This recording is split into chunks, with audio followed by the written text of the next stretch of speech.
Once upon a time, deep in the heart of an old forest, there lived a poor woman named Amina. She had no family, no house of stone, and no riches, only a small wooden hut made of fallen branches and her loyal companion, a stray cat named Mithu with fur as white as snow and eyes that glowed like fireflies in the dark.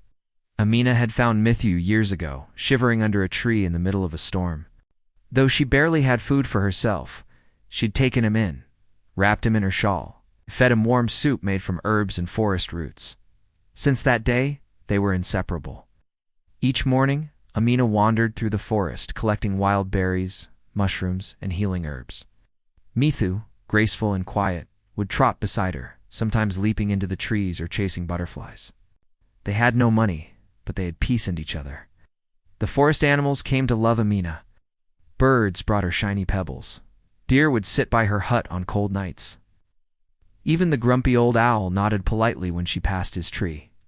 People in the nearby village whispered that Amina was a forest healer, a woman of magic, though Amina herself never claimed to be anything but a humble soul.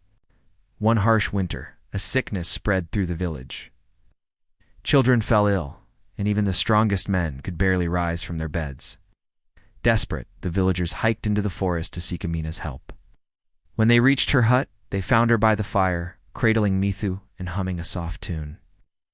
"I have little," she said, "but the forest gives what it can." She handed them bundles of herbs, honey, and leaves soaked in her secret remedies. She didn't ask for payment, just a promise. Care for the forest, and it will care for you. Weeks passed, and the village began to heal. Word of Amina and her magical cat spread far and wide. Grateful families brought her gifts, warm clothes, fresh bread, even a new roof for her hut. But Amina never left the forest. She stayed with Mithu, watching the seasons change, whispering to the trees, and helping whoever came with a good heart. And if you walk deep enough into the woods today, you might still hear her laughter carried by the wind or catch a glimpse of a white cat with firefly eyes, guarding a hut where kindness lives.